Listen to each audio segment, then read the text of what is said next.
help us educate here, Lana. It was Reel that I'm thinking of that you did with Antonio, who's been on the podcast. And it was like a progressive overload, I think it was, where 4 weeks of training, Antonio was like, keep training each single week. And then, but from your perspective, it was different from a female. Mm-hmm. Can you help us educate on on that process? What inspired that reel, and what it actually really means? I think there's a lot that inspired reels like that. And it's not just because you've seen it on social media, it's like understanding the difference that men have. Like, so for example, you wake up every morning and you get the same amount of testosterone levels. It might fluctuate a little bit, but you get that boost in the morning and you're steady throughout the day. I wake up in the morning and it's dependent on what week of the cycle I'm on, whether my endo has a flare up or not, whether I feel my hormones have gone up or down, and what type of hormones have gone up and down. There's so much to play around with it. So when we're talking about doing the training around that, there's so many factors that you need to, it's not the sole responsibility of, but you need to take into consideration when, like, you might have lifted, say, your 1 rep max the week before, and that was because you're at your very peak of your hormones and you can lift really strong, and then the next week you can't move that weight at all and you're exhausted. And it's about having a bit of grace with yourself and being able to put that out there in a way that's almost humorous. Like, you're not, like, you can have these depressive videos about how, like, you're going to feel exhausted this week and you're going to feel this, but actually, like, it was just a joke. Like, but that is very real on how some people feel. And it's very interesting to see where things have even changed in that past sort of year since I've done that reel, of actually where we're at. Yep.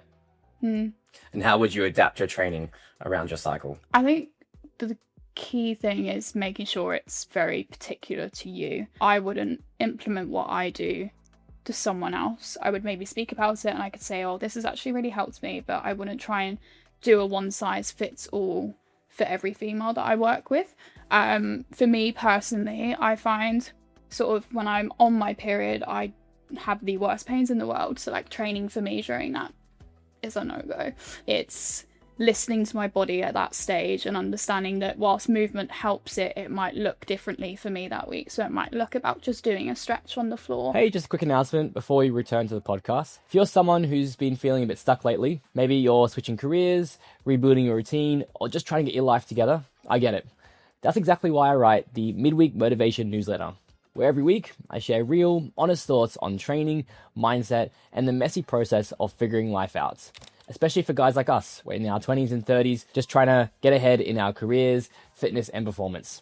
It's short and it's personal, and it might just give you the push you need during the middle of the week when it's least motivating. You can subscribe using the link in the show notes below, or go to substack.com and search up Midweek Motivation. All right, let's get back to the podcast. And calming my nervous system, which is like huge, or getting out for a walk and just doing 10 minutes, and it might be really light stuff. Yeah. And that's not to say that I can't gym during that time. There's been times where I have been able to, but it's about making specific adaptations. Something that one of my old S&C coaches used to do for me when I was training was remove any sort of like axle loading through the back. So no heavy back squats, but you can go on the leg press, and that completely reduces the amount of pressure that's going through those really key points. So yeah, there's lots of stuff that you can do. And then like when I'm out of that phase and I go into my follicular phase, which is the next step before ovulation, is, that's the time where I can push myself a bit more. It's the time where, I can do that high intensity stuff. I can really push with the plyos and I can push with the strength based stuff. And then you hit ovulation, and that's where like you can still do all of those things, but you need to be a little bit more mindful, or I know I do anyway. My ligaments and my joints can sometimes go a bit funky during that time, to the point where it hurts to do some of those plyo stuffs because of like the laxicity in the tendons and the ligaments. So I'll avoid kind of doing that stuff. And then in the latter half of the cycle, in your luteal phase, it's where energy drops, your metabolism increases, so you have to like fuel yourself a bit more to be able to get through some of the stuff. You're tired all the time. Like my fatigue levels go up through the roof in that phase because of the progesterone levels like impact your sleep and things like that. So yeah, it's really hard to say like this is what's going to work for you, but that's what's worked for me, and it's taken me absolute years to figure out. So it's years of okay, that didn't work, and that's okay. And there was times where I used to get so frustrated of like, oh, I can't fucking train. Yeah. I don't understand why. Or like frustrated of the fact that I can't lift the same as I did the previous week, or, you know, my jumps weren't as good and things like that. So it's about understanding the fluctuation and actually the time and process that it takes to actually fully understand your body. But what I will say to people is, if you're thinking about doing it, track your cycle and track every single thing you feel. So you might not think it's related, but if you're getting a headache a week before your period, write it down. If you're getting, you know, stomach cramps at certain points, write it down, because also like all of this stuff helps when you're trying to figure out what works best for you. Yeah. So, yeah.